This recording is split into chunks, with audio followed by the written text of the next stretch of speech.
Hello আসসালামু আলাইকুম, কি অবস্থা সবার, কেমন আছেন সবাই? Welcome to your video. Finally আমি ঢাকা বিমানবন্দর যাওয়ার জন্য পুরোপুরি প্রস্তুত নিলাম। আবার দেখা যাচ্ছে যে আকাশের অবস্থা অনেকটাই ভালো না, তাই আমি সোজা চলে গেলাম রেল স্টেশন। দীর্ঘ কিছুক্ষণ ট্রেনে থাকার পর আমি সোজা চলে গেলাম বাংলাদেশের সবচেয়ে বড় রেল স্টেশন কমলাপুরে। আমি দূরে দূরে দেখেছি কি অন্য প্ল্যাটফর্মে যাইতে গোলামের ফুদ আমার লাগে ভাটফাটি গিয়ে গেছে গা।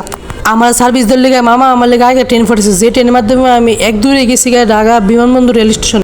আজকে আমার এয়ারপোর্টে আসার কারণ হলো আমার মামা তো হানিমুনে গিয়েছিল, তাই তাকে আমি ড্রপ করতে গেছিলাম। তো ভাই আজকে ভাবছি যে পুরো বাংলাদেশ ঘুরবো, তাই আমরা ফাইনালি একটা সিএনজি ভাড়া করে নিলাম। সেই সিএনজিবিতে আমাদের যে অবস্থা, একটু লেগে আমরা ঘুরে গেলাম।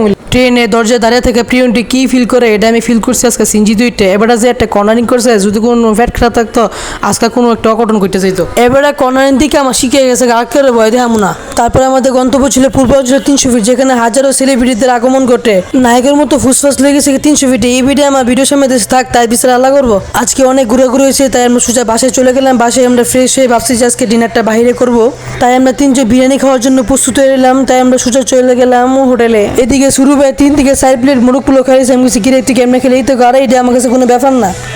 এই ভাই বুনা খিচুড়ি দিব, আমি নিজের তো খুঁজে লইলে মিলে। আচ্ছা আইসেন যেহেতু দিয়া যান ওমা, এবারে নিজের তো উজ্জে 1 চামচ দিয়ে ফুট করে গেল গা। কাহাকে আমার দেখে ভাবছে যে আমি খাওয়ান দাওয়ানে দুর্বল।